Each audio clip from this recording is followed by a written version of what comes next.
ASUS TUF or TUF B450M Gaming Plus. Hi guys, welcome to our channel where we do tech unboxings, reviews, assemblies and more. I'm Chester, your host for today. So today we are going to be looking at the ASUS TUF or TUF B450M Gaming Plus. Yeah, they have already got to work on their naming conventions, man. Nobody's interested in whatever.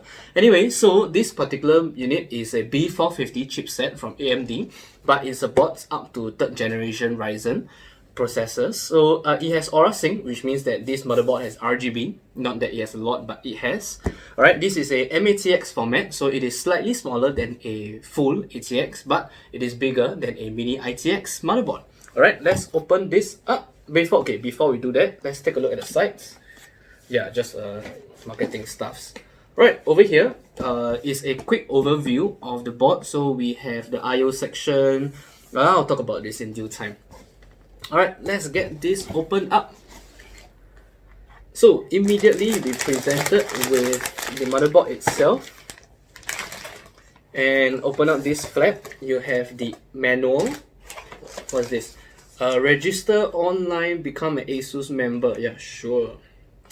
Certificate of reliability. So for passing the rigid reliability test of the following components: TUF land guard, moisture resistance test, vibration test, mechanical shock test, thermal shock test, capacitors, thermal shock test, excuse me, moisture resistance test, salt spray test, solderability test, chokes, MOSFETs. Visit the ASUS website at www.asus.com for the test report. Sure. If you're that kind of person. Over here you find specs updates for AMD processors. So this is probably an updates sheet for the manual. You have the I/O shield for the motherboard and a couple of SATA cables. This is to connect your hard drives, solid state drives, CD drives and so on. And yeah, TUF stickers. So if you are the kind of person who likes to adorn your CPU with stickers, this is for you. I'm not one of them.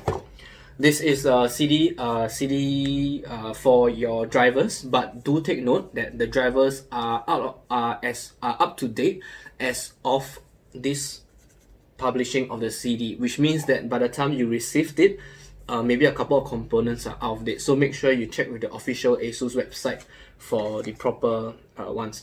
This is another screw, so probably this is for the M.2 slot screws. And finally, this is a quick start guide, so provides a quick installation guide for your motherboard and your computer. Alright, so let's take a look at the inside of the, let's take a look at the motherboard itself. Alright, so take this out of the anti-static bag. So make sure that you are grounded before you actually touch the bare components. So what I like to do is, I like to touch myself.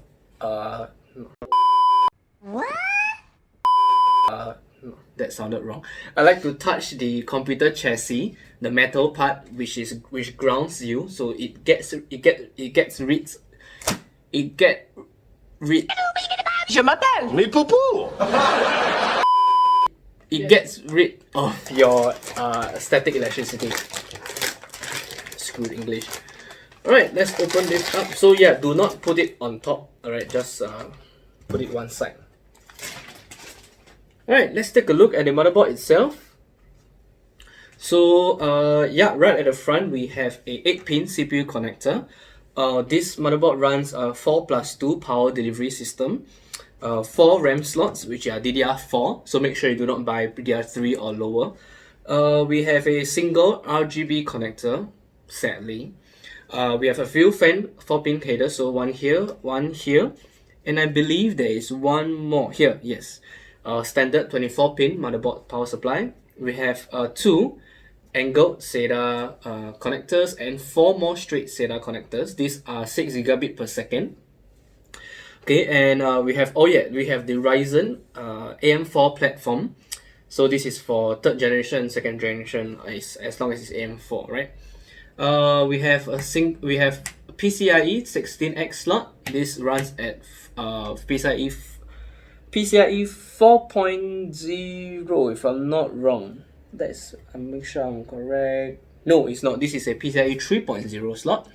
And the M.2 slot is also 3.0 because this is a B450 chipset, PCIe 1 times, PCIe 1X, and another 16X slot. So we have the standard USB connector. This is the front panel connectors, speeder connectors, USB 2, front audio, and the audio section. So let's take a look at the I/O section of the board. Okay, so this is a PS2 port for your legacy mouse and keyboard. This is two USB here, DVI and HDMI. So do take note that if you are not installing an APU onto this system, the onboard graphics slots will not work. All right, because the mainstream Ryzen processors do not have any onboard graphics. Okay, so we have another USB here and a USB Type-C connector. Two more USB slots here. So I believe these two is rated for USB 3.2. So they are the fastest USB standard. We have a gigabit Ethernet cable, Ethernet port, and finally 3 audio ports. So as usual, one of them is for mic input, one of them is for speaker output, and one of them is for audio input. So make sure you check with your manual to make sure you're plugged into the correct plug, even though they're all the same 3.5mm plug. Alright, so this is a MATX board, which means that the standard screw holes are here, here, here, here, here, here, here, and here. So when you're installing in your motherboard, make sure that you install most of the screws, if not all of them, to be safe. Alright, so if not, let's check out the back of the board. If there's anything, nope, this is a standard size with standard stuff. And this board supports AMD Crossfire technology. So if you like to put it, if you like to run multiple graphics card, that is an option for you. Okay, let's see if I missed anything out. Let's see. Oh yes, because this is a TUF board, so there is standard TUF gate protection. So just now I was talking about the certification test. So yes, this has all the different parts, the capacitors, the chokes, and everything. They have been certified to work under various levels of conditions. Right? Let's see. Yeah, if not that, oh yes, let's check out the dimensions of the, just a real quick one. So it measures, let's see, this board is 245 by 245. Yeah, so it's a square MATX board, 245 by 245 millimeters. Alright, if not, that is all for today. So like this video if you liked it, subscribe to our channel if you haven't done so yet. This is a channel where we do tech reviews, unboxings, and more. I'm Chester, and see you guys.